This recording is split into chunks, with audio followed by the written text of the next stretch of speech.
আমি আপনাদের সকলকে দীর্ঘক্ষণ অপেক্ষা করার জন্য আমি নিজে ক্ষমা চেয়ে দিচ্ছি, কিন্তু আমাদের মিটিং চলেছে প্রায় 6টা থেকে 12টা, মানে 6টা থেকে প্রসেস শেষ হতে এখন ঘড়িতে কটা বাজে? 12টা বাজে 10 মিনিট বাকি। জাস্ট 5 মিনিট আগে আমাদের জুনিয়র ডাক্তারদের টিমটা বেরিয়ে গেল। ওনাদের পক্ষ থেকে 42 জন সাইন করেছেন।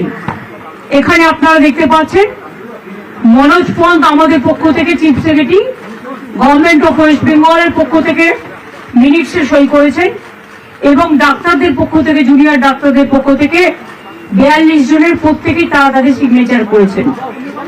আমি আমাদের যে হোয়াটসঅ্যাপ গ্রুপ আছে নবান্নের, আমার সাথে আমার চিফ সেক্রেটারি মনোজ পন্ত, আমার সাথে আমার হোম সেক্রেটারি নন্দিনী, আমার সাথে ডিজি পুলিশ বেঙ্গল রাজীব কুমার, আমার সাথে চন্দ্রিমা আমার এমওএস হেলথ, এবং অবনীশ যে আমাদের আন্ডার সেক্রেটারি সেই ছিল। তাছাড়াও অনেক অফিসাররা এবং অনেক বন্ধু বান্ধবরা, মানে যারা কাজ করেন সারাক্ষণ প্রশাসনের, ওদের দেখভাল করার জন্য ছিলেন।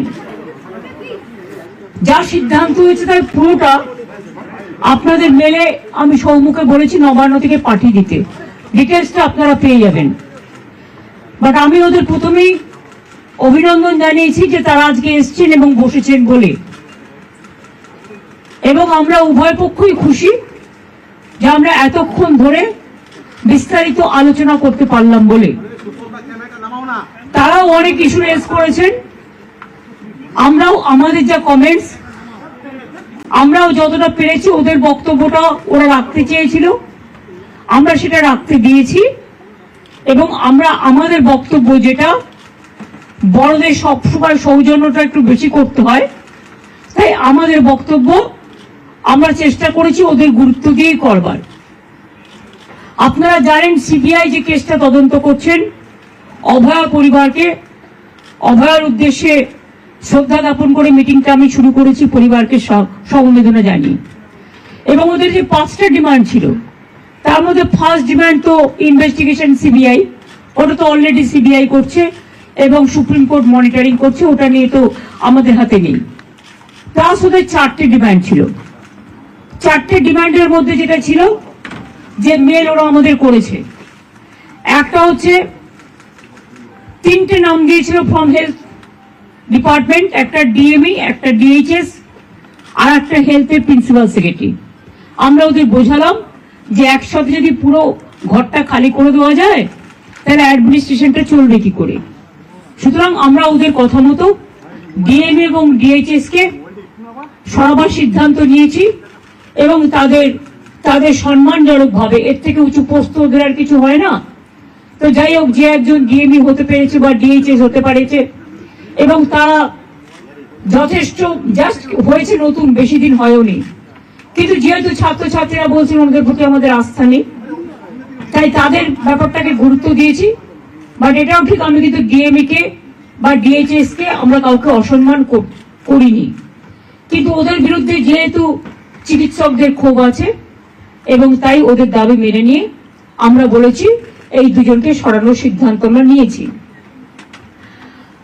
3 নম্বর হচ্ছে ওদের যেটা ডিমান্ড ছিল 4 নম্বর, 3টের মধ্যে 2টো করলাম। আর 4 নম্বর ডিমান্ড যেটা ছিল সিপি বিনীত গোয়েলকে সরিয়ে দেওয়ার জন্য। বিনীত গোয়েল ওদের কাছে নাকি আগেই স্বীকার করেছিল, যেটা ওরা মিটিংয়ে বললেন, যে আমি পদত্যাগ করতে চাই, কারণ আমার মনে হচ্ছে তোমরা যখন আমার প্রতি আস্থা রাখতে পারছো না, তোমাদেরও যেমন পরিবার পরিজন আছে আমারও আছে, এটা ওরা আমাকে মিটিংয়ে বলল। এবং বলার পরে আমরা কথা বলি নিজেদের মধ্যে, সিদ্ধান্ত নিয়েছি আগামীকাল 4টের পর আমরা কলকাতা পুলিশ এ বদল আনবো, এবং নতুন সিপিকে দায়িত্বভার বিনীত দেবেন। যতক্ষণ পর্যন্ত কোর্ট কেসটা কাল কমপ্লিট না হচ্ছে, 4টের পর আমরা টাইম দিয়েছি, সেক্ষেত্রে নতুন সিপি এবং আরো কিছু পুলিশের রদবদল হবে, সেটা চিফ সেক্রেটারি কালকে নোটিফাইড করে দেবেন আফটার 4 o'clock।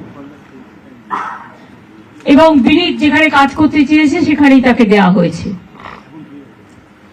আমরা এটাও বলেছি, দেখো পুলিশ আমাদের ফোর্স এবং তারা সারাক্ষণ কাজ করেন, তাদের দিকটাও আমাদের দেখা উচিত। যাই হোক, সব কথা তো আর মিনিটসে লেখা যায় না, কিন্তু ওরা চেয়েছে বলেই বিনীত ওদের কথাটা মেনে নিয়ে আমাদের রেসপন্স করেছেন, জানিয়েছেন। তাই তিনি হয়তো সিপি থাকবেন না যতক্ষণ পর্যন্ত নোটিফিকেশনটা না হচ্ছে, নতুন সিপি আসবেন। আপনাদের সকলের সহযোগিতা কামনা করছি। অর্থাৎ 4টে পয়েন্টের মধ্যে 3টে পয়েন্ট আমরা কিন্তু মেনে নিয়েছি।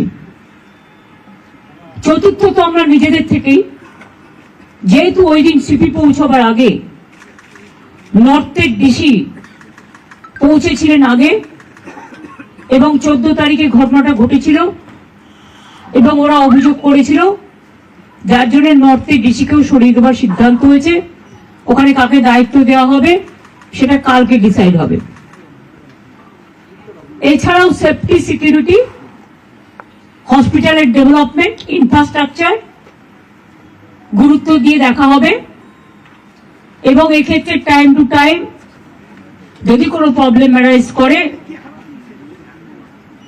চিফ সেক্রেটারি আন্ডারে একটি কমিটি বানিয়ে দেওয়া হয়েছে, যেখানে চিফ সেক্রেটারি নিজে দায়িত্ব নিয়ে ওরা যদি কথা বলতে চায়, chief secretary, home secretary, DG CP থাকবেন, তারা তাদের বক্তব্য জানাতেই পারেন। এইসব নানা রকম কথাবার্তা চলার পর আমরা, যেহেতু ডিটেলসটা আপনারা মেলেই পেয়ে যাবেন, আমি এটা বলি মিটিংটা পজিটিভ হয়েছে বলে আমি মনে করি। ওরাও নিশ্চয়ই মনে করে, তারাই বা সাইন করবে কেন, আর আমাদের চিফ সেক্রেটারি বা সাইন করবে কেন। আমরা বরঞ্চ ওদের দাবি একটু বেশি মেনেছি, তার কারণ ওরা ছোট বলে। এবং আমি লাস্ট যেটা বলেছি, যে তোমাদের কাছে আমার আবেদন থাকবে যে তোমরা, আমি জানি তোমরা বলবে আমরা ফিরে গিয়ে জিবিতে আলোচনা করব, সেটা হতেই পারে। তোমাদের মধ্যে অনেকগুলো গ্রুপ আছে, অনেকগুলো মেডিকেল কলেজ আছে, হসপিটাল আছে, ঠিক আছে, তোমরা ফিরে গিয়ে আলোচনা করো, কিন্তু যেটা এখানে মিনিটসে সাইন করেছি আমরা দুপক্ষ, এরপর তোমরা কাজে যোগদান করো মানুষের স্বার্থে। চারিদিকে বন্যা হচ্ছে, আমার কাছে খবর আছে হুগলিতে খানাকুলে 35 জন মানুষ ট্র্যাপ হয়ে আছে। তাদের আগে বেরোতে বলা হয়েছিল, তারা বেরোতে পারেনি, কিন্তু জল হঠাৎ করে ছেড়ে দিয়েছে ডিবিসি, পঞ্চায়েত এবং তেনুঘাট। মিটিং শেষ হওয়ার পরেও আমি হেমন্ত সোরেনের সাথে 3 বার কথা বলেছি, তাকে আমি বারবার রিকোয়েস্ট করেছি, কিন্তু আমি জানি না তারা কি করবে, কারণ ইতিমধ্যে যে জল ছেড়েছেন তাতে বীরভূম, বর্ধমান, বাঁকুড়া, হাওড়া, হুগলি, নর্থ 24 পরগনা, সাউথ 24 পরগনা অনেকটাই এফেক্টেড হয়েছে। হাওড়া, আমি নিজে যে বাড়ি আদিগঙ্গার সামনে থাকি, আমি দেখতে গিয়েছিলাম কি অবস্থা জলের। আমি এতটা জল আসতে কোনোদিনও দেখিনি, কারণ আমাদের গোলাটা হচ্ছে সবচেয়ে উঁচু, আমাদের এই জায়গাটা। আমরা সিঁড়ি বানিয়ে দিয়েছিলাম, প্রায় 14-15টা সিঁড়ি ছিল, একদম পুরো ভরাট হতে আর 5টা সিঁড়ি মাত্র বাকি আছে। এরপর যদি আবার জল ওরা রাত্রে ছেড়ে দেয় বারণ করা সত্ত্বেও, তাহলে কিন্তু বন্যাকে আটকানো যাবে না। ওরা বলছে তাহলে আমাদের এখানে বন্যা হবে, আমরা তোমাদের এখানে বন্যা হবে বলে তুমি আর একটা রাজ্যকে তো ভাসাতে পারো না।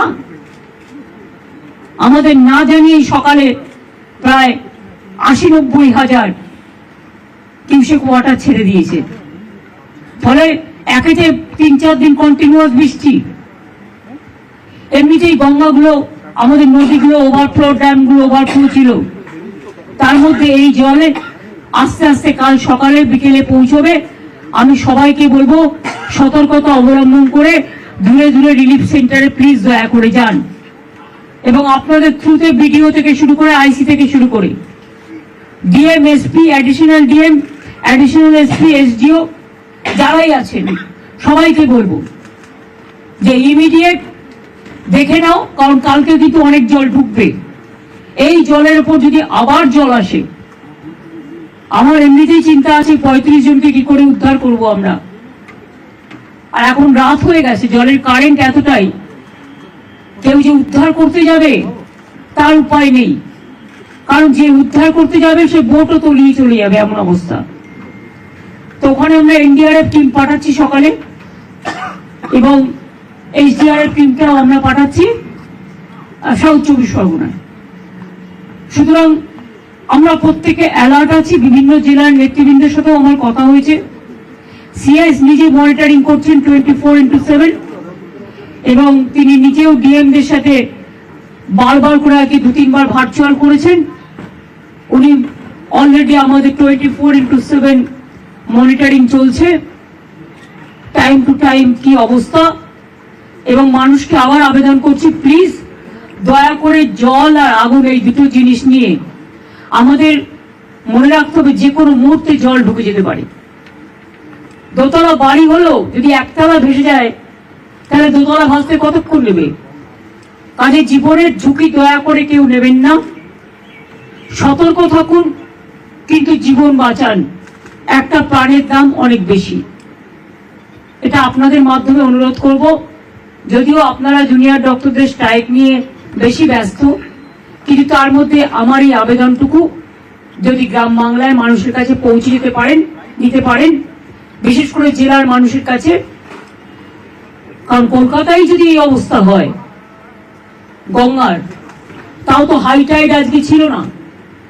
আমি দেখছি এখন জোয়ার আছে, জলের স্রোতের টান খুব বেশি আছে, এবং সেই জন্য বুঝতে পারছি না, ইভেনিং আমরাও হয়তো যে কোনো সময় ডুবে যেতে পারি।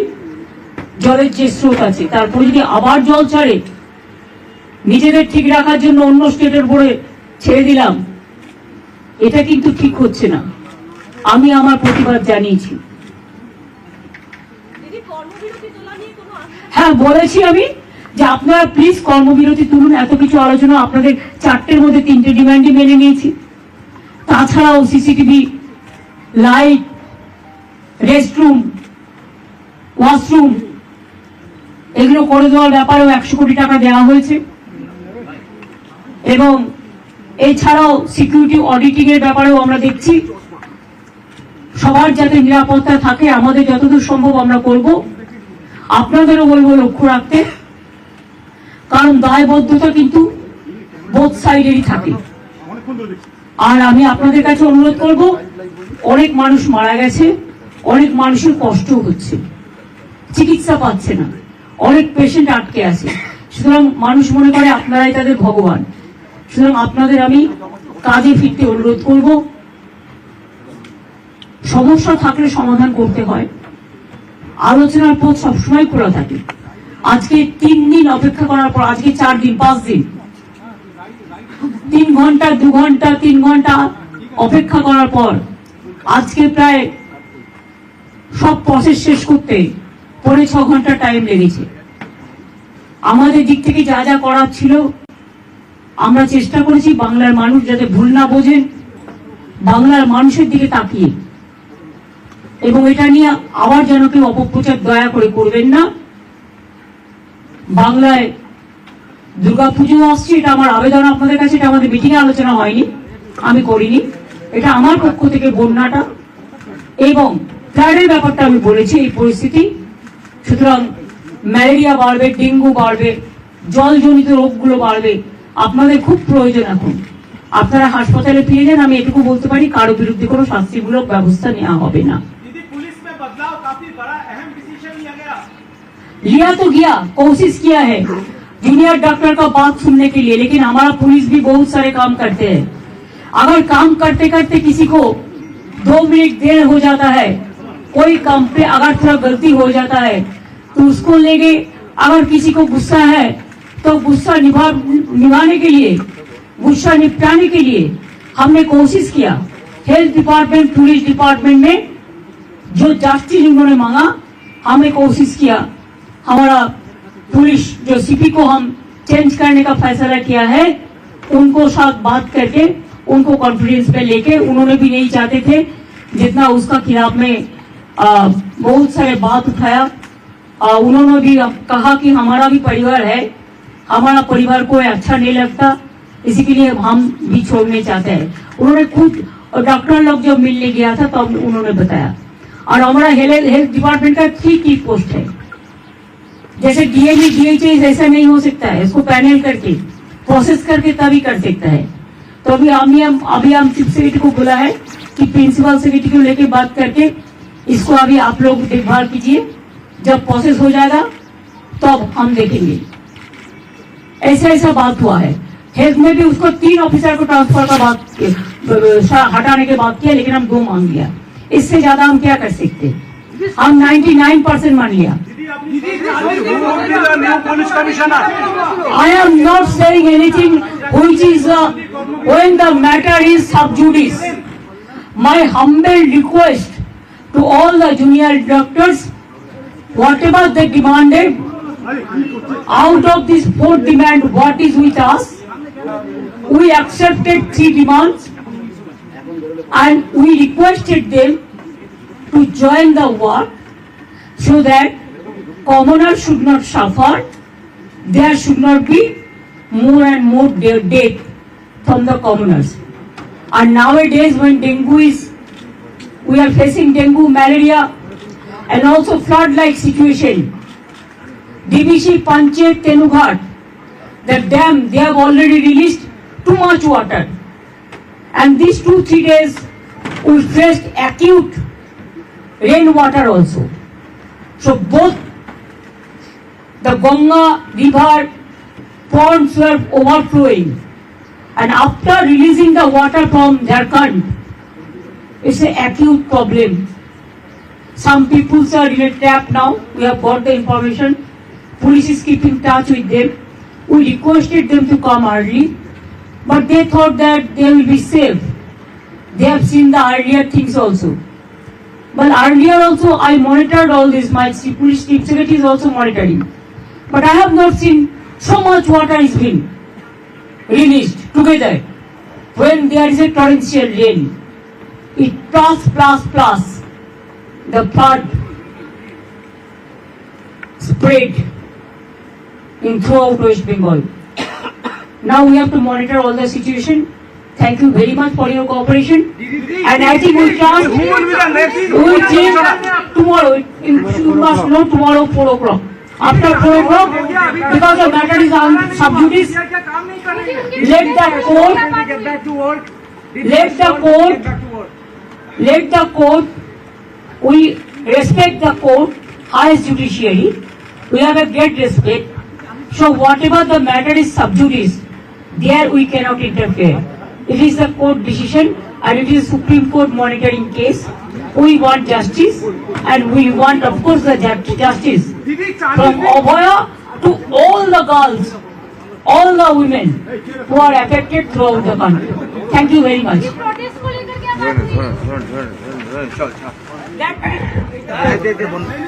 সাংবাদিক বৈঠকে ছিলেন মুখ্যমন্ত্রী মমতা বন্দ্যোপাধ্যায়। আর জট কাটাতে বড় সিদ্ধান্ত রাজ্যের। Together they came, all the groups. So I appealed them, we requested them, after accepting all this, please join your work. Will they join? They will tell you, please ask them, because they said they have the GB meeting, they will discuss it in the GB meeting, then they will give you the details and they will decide.